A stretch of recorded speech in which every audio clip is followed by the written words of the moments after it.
अस्सलाम वालेकुम एवरीवन, कैसे हैं आप सब। उम्मीद करती हूँ सब ठीक ठाक होंगे, खैरियत से होंगे। आज की इस वीडियो में हम ग्रेड 10 चैप्टर 3 स्टेशियोमेट्री कंसेप्ट असेसमेंट 3.1 का सलूशन देखेंगे।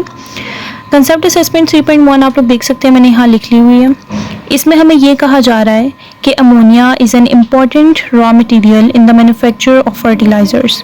दिस मीन्स कि जो अमोनिया है वो एक अहम मटेरियल है किस चीज़ के लिए, खादों वगैरह के लिए, खादें वगैरह बनाने के लिए। कहाँ से ये लिया जाता है? It is obtained by the combination of nitrogen and hydrogen.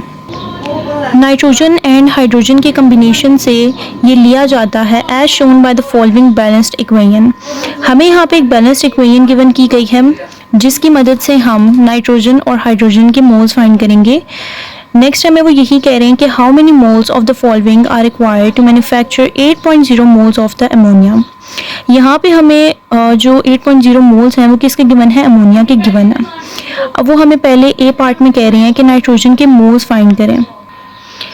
आप लोगों ने एक बात याद रखनी है कि आप लोगों ने जब भी जिस चीज़ के मोल्स फाइंड करने हैं तो उसकी डिवाइड में हमेशा जिस चीज़ के मोल्स गिवन है हम वो लिखेंगे। जैसे यहाँ पे आप लोग देख सकते हैं कि मैं लिख चुकी हूँ moles of nitrogen, N2 means nitrogen, और उसके डिवाइड में मैंने मोल्स ऑफ अमोनिया लिखा है, यानी जो हमारे पास ऑलरेडी गिवन है 8.0। हम इसको किस चीज़ के इक्वल करेंगे? मोल्स ऑफ नाइट्रोजन को मैंने इक्वल किससे किया? 1 मोल ऑफ नाइट्रोजन। अब आप लोग सोच रहे होंगे कि ये 1 मोल ऑफ नाइट्रोजन कहाँ से आया। आप लोग यहाँ बैलेंस्ड इक्वेशन में देख सकते हैं कि हमारे पास नाइट्रोजन N2 के साथ कुछ भी नहीं है, तो हम क्या लेट सपोज करेंगे यहाँ पे क्या है? 1 है, इसीलिए मैंने यहाँ पे 1 मोल ऑफ नाइट्रोजन लिख दिया। अब दूसरी जानिब हम देखते हैं कि मोल्स ऑफ अमोनिया को मैंने 2 मोल अमोनिया के क्यों इक्वल किया। आप लोग ऊपर बैलेंस्ड इक्वेशन में देखें कि 2 यहाँ पे अमोनिया के पीछे क्या है? 2 है, तो इसीलिए मैंने इसको 2 मोल अमोनिया कर दिया है। अब हम लोगों ने किसके मोल्स फाइंड करने थे? नाइट्रोजन के मोल्स फाइंड करने थे, तो मोल्स ऑफ नाइट्रोजन यहीं पे रहेगा और इसी के नीचे जो मोल्स ऑफ अमोनिया लिखा हुआ है वो यहाँ डिवाइड हो रहा है, आगे जाके क्या हो जाएगा? मल्टीप्लाई हो जाएगा। अब सिंपली आप लोगों ने यहाँ पे जो डिवाइड हो रहा है उसको आगे जाके मल्टीप्लाई की फॉर्म में लिख देना है। अब मोल्स ऑफ अमोनिया की जगह हमारे पास ऑलरेडी 8.0 मोल्स गिवन थे, मैंने उनको वैल्यूज़ में जस्ट पुट कर दिया, 1 mole of nitrogen and 2 mole ammonia. Simply इन सबको डिवाइड कर देना आपस में, तो मेरे पास 4.0 मोल्स ऑफ नाइट्रोजन आ जाएंगे और यही इस पहले पार्ट का आंसर है। अच्छा, अब आप लोग ये सेकंड पार्ट देख सकते हैं, हमने इसमें किस चीज़ के मोल्स फाइंड करने हैं? हाइड्रोजन के मोल्स फाइंड कर लेने हैं।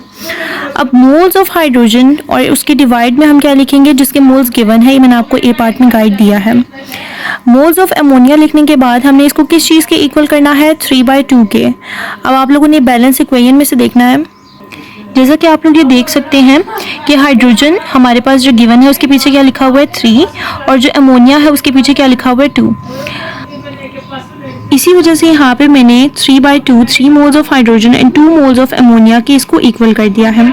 अब सिंपली यहाँ पे मोल्स ऑफ अमोनिया डिवाइड हो रहा है, आगे जाके मल्टीप्लाई हो जाएगा। आपने मोल्स ऑफ अमोनिया की जगह 8.0 को पुट कर देना है जो कि हमारे पास क्वेश्चन में गिवन है। इसके बाद आप लोगों ने 3/2 जो हमारे पास बैलेंस इक्वेशन से हम लोगों ने लिया है, इन सब को आपस में डिवाइड कर देना है, तो 12.0 मोल्स ऑफ हाइड्रोजन आपके पास फाइंड हो जाएंगे और यही इस पार्ट का आंसर है। बस आप लोगों ने इतना याद रखना है कि जिस चीज़ के आप मोल्स फाइंड कर रहे हैं उसकी डिवाइड में हमारे पास वो मोल्स आएंगे जो हमारे पास क्वेश्चन में गिवन है, और आपने इसको किस चीज़ के इक्वल करना है? जितनी कंसंट्रेशन आपके पास बैलेंस्ड इक्वेशन में गिवन होगी। अब हम आ जाते हैं एग्जाम्पल 3.1 पे, ठीक है। यहाँ से आप लोग बुक से देख सकते हैं और इसका सोल्यूशन मैंने यहाँ पे लिख लिया हुआ है, ठीक है। आप लोग ये देख सकते हैं कि हमारे पास एग्जाम्पल 3.1 में ये कहा जा रहा है कि methanol burns according to the following equation. हमारे पास एक इक्वेशन गिवन की गई है जिसमें हमारे पास मेथनॉल गिवन है और ऑक्सीजन के साथ जब वो रिएक्ट करता है तो उसका product carbon dioxide and water बनता है। उन्होंने हमें एक कंडीशन गिवन की है कि इफ़ 3.50 मोल्स ऑफ मेथनॉल, हमारे पास मेथनॉल के क्या है? मोल्स उन्होंने गिवन किए हैं। वो कह रहे हैं कि अगर मेथनॉल के इतने मोल्स बर्न हो रहे हैं ऑक्सीजन के साथ, बर्न इन ऑक्सीजन, हमने क्या कैलकुलेट करना है? ए पार्ट में how many moles of oxygen are used. अगर हमारे पास मेथनॉल के 3.50 मोल्स यूज़ हो रहे हैं बर्निंग प्रोसेस में, ठीक है, ऑक्सीजन के साथ, तो कितने जो हैं वो ऑक्सीजन के मोल्स यूज्ड होंगे इस बर्निंग प्रोसेस में। अच्छा, अब एक बेसिक कंसेप्ट से हम इसको स्टार्ट करते हैं, ठीक है। ज़्यादा मुश्किल वे में मैं आपको बताऊंगी नहीं, ठीक है। जैसे कि 9th क्लास में हमने पढ़ा था मेथनॉल, एथेनॉल, ठीक है, ये सारे। अब हमारे पास ये मेथनॉल OL का ग्रुप कब अटैच होता है? जब हमारे पास ये एक अल्कोहल फंक्शनल ग्रुप है, ठीक है, ठीक है। अब ये हमारे पास एक अल्कोहल फंक्शनल ग्रुप है, सही है। अब हमारे पास जो मेथनॉल होते हैं ना, वो हमारे पास क्या होते हैं? CH4, यानी एक कार्बन और उसके साथ कितने होते हैं? 4 हाइड्रोजन होते हैं, ठीक है। अब ये हमारे पास क्या बनता है? मीथेन बनता है। अब ये मेथनॉल कब बना? ठीक है, अब हमारे पास ये कार्बन है, ये इसके साथ क्या है? 4 हाइड्रोजन है, सही है। अब हमने इसके साथ क्या करना है? OH का ग्रुप अटैच करना है, ठीक है। जैसे ये कार्बन है, ये hydrogen, this hydrogen, this hydrogen. अब यहाँ से मैं इसका एक हाइड्रोजन हटा देती हूँ। इसके साथ अगर मैं OH का ग्रुप अटैच करती हूँ तो ये हमारे पास क्या बन जाएगा? मेथनॉल। यानी OH का ग्रुप जब अटैच होता है तो हमारे पास मीथेन से क्या बनता है? मेथनॉल बन जाता है। इसीलिए यहाँ पे आप देख सकते हैं CH3, यानी कि एक हाइड्रोजन यहाँ से कम हो गया है, एंड OH का ग्रुप अटैच हो गया, इसीलिए हमने यहाँ पे इसको क्या कहा है? मेथनॉल कहा है, ठीक है। अब ए पार्ट में आप देख सकते हैं how many moles of oxygen. हमने मोल्स ऑफ ऑक्सीजन क्या करने हैं? फाइंड करने हैं, यानी बताना है कि कितने यूज्ड हुए हैं इस बर्निंग प्रोसेस में। अब सिंपली आप लोगों ने क्या करना है? जो हमारे पास गिवन इंफॉर्मेशन है, ठीक है, गिवन इंफॉर्मेशन यानी कि मेथनॉल के मोल्स हमारे पास कितने गिवन है? 3.50 मोल्स ऑलरेडी गिवन है। आपने ये वाले मोल्स लेने हैं, ठीक है, यानी कि आप लिख सकते हैं यहाँ पे अकॉर्डिंग टू गिवन डाटा, कोई भी आप यहाँ पे हेडिंग बना दें ताकि जो एग्जाम चेक करने वाला उसको समझ आ सके कि आप क्या कहना चाह रहे हैं, ठीक है। आपने सिंपली जो according to given data information है 3.50 मोल्स मेथनॉल के और ऑक्सीजन के, ठीक है। पहले में तो हमने बात ही ऑक्सीजन और मेथनॉल की करनी है, सही है। अब हम लोगों ने क्या करना है? जो मेथनॉल के मोल्स गिवन है, अब आप यहाँ देख सकते हैं कि गिवन डाटा में हमें ऑक्सीजन के मोल्स गिवन नहीं है, इसीलिए हमने इसको किस चीज़ सेलेक्ट कर लिया? X सेलेक्ट कर लिया, ठीक है। यानी हमें इसको भी क्या करना है? फाइंड करना है। ऑक्सीजन के मोल्स नहीं गिवन, इसलिए पहले पार्ट में हमें क्या कहा है कि मोल्स फाइंड करें ऑक्सीजन के। सेकेंड, ये 2 इक्वल कैसे हुआ 3 के, यानी ये 2 और ये 3 कैसे आया? अगर आप बैलेंस इक्वेशन में देखें तो हमारे पास बात किसकी हो रही है क्वेश्चन में? मेथनॉल एंड ऑक्सीजन की। तो हम बैलेंस इक्वेशन में भी क्या देखेंगे? मेथनॉल को देखेंगे और ऑक्सीजन को देखेंगे। आप मेथनॉल के साथ देखें क्या है? 2 है, ठीक है, यानी उसकी कितनी कंसंट्रेशन है? 2 गिवन है, तो इसीलिए हमने मेथनॉल के नीचे क्या लिखा? 2 लिखा, ठीक है। इतने मेथनॉल हमारे पास बैलेंस्ड इक्वेशन में गिवन है।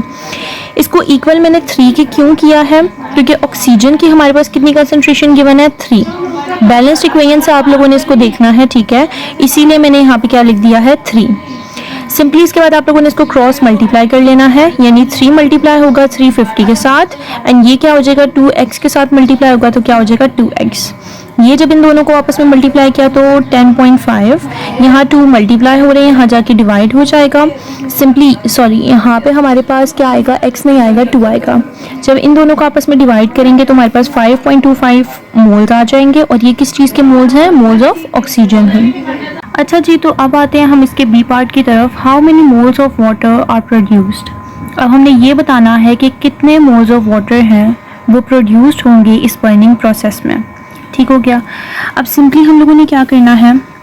मोल्स ऑफ मेथनॉल, सिंपली इसको हमने किसके इक्वल करना है? Moles of water. अब कैसे किया वो मैं आपको गाइड करती हूँ। सबसे पहले आप लोगों ने बैलेंस्ड इक्वेशन देखनी है। हमने जब मोल्स ऑफ ऑक्सीजन फाइंड करने थे तो हमने बैलेंस्ड इक्वेशन में मेथनॉल और ऑक्सीजन को देखा था, ठीक हो गया। अब हमने किसको देखना है? वाटर को और मेथनॉल को देखना होगा, ठीक है।